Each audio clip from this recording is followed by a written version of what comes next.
tire-bouchons, des capsuleurs,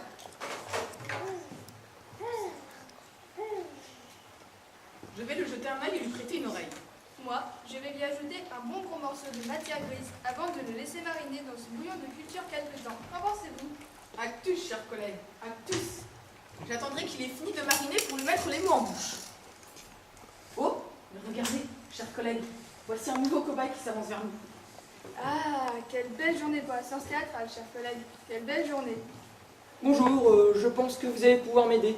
Je suis venu pour... Nous savons. Ah, vous savez. Bien sûr que nous savons, puisque nous sommes le savoir. Docteur Diaphoros pour vous servir. Docteur Knock pour vous guérir. Mais je ne suis pas malade. Vous en êtes sûr? Évidemment. Évidemment. Personne n'est jamais malade. Faites à... Mais... Allons, ne discutez pas, faites ah. Comme ce ah-là sans la liolie. Arrêtez de respirer. Mais je vais mourir. Mourir? Vous plaisantez. Vous ne mourrez que si nous le décidons. Et vous savez bien qu'on ne meurt pas sur scène. On fait semblant. À part ce bouffon de Molière, ce malappris qui eut l'indélicatesse de mourir sur scène en jouant un malade, imaginaire, qui plus est. Mourir sur une scène de théâtre. Quel manque de savoir-vivre. Allez, arrêtez de respirer.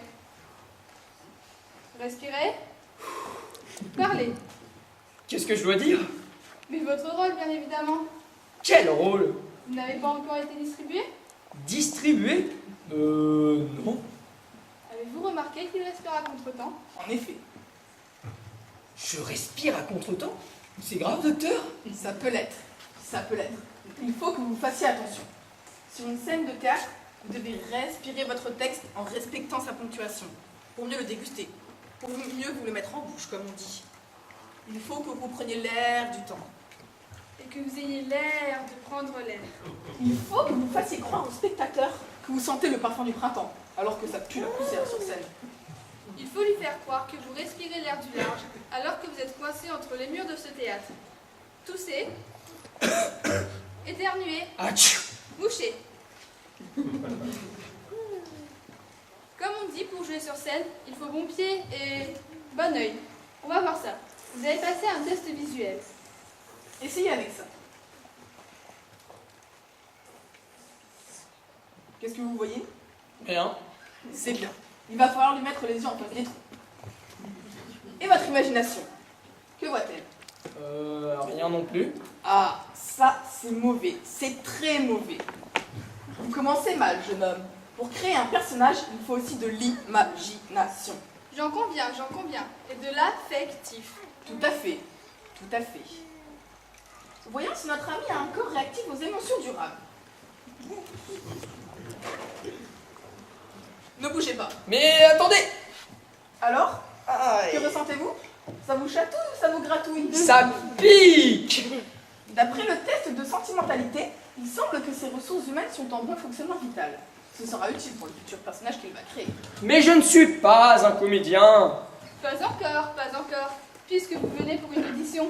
Mais pas du tout. Je suis détective privé et j'enquête sur la disparition des personnages. Ah, il fallait le dire plus tôt. Vous ne m'avez même pas donné cette chance. Auriez-vous une idée de ce qu'ils sont devenus? Aucune idée. Vous savez, mon collègue et moi, nous ne faisons que donner des recommandations sur l'anatomie du personnage. Ensuite, c'est l'auteur qui le prend en charge. Puis, le metteur en scène qui lui donne un cadre pour s'exprimer. Et enfin, le comédien qui lui fait du bouche à bouche pour le faire respirer. Et du bouche à oreille pour qu'il puisse se faire entendre par le public. Excusez-nous, mais nous devons nous rendre au chevet d'un souffleur qui s'est étranglé en avalant son texte. Il nous fait un souffle au cœur.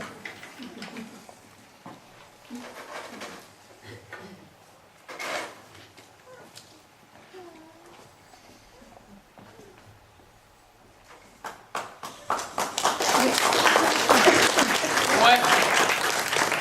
Ces médecins-là m'ont l'air bien pressés.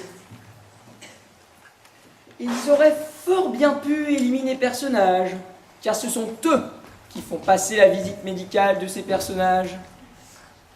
Ils ont tout le matériel nécessaire pour éliminer des personnages qui ne leur convient pas selon leur médecine théâtrale. Je note, 2 suspects, Dr Knock, Diaphoreuse.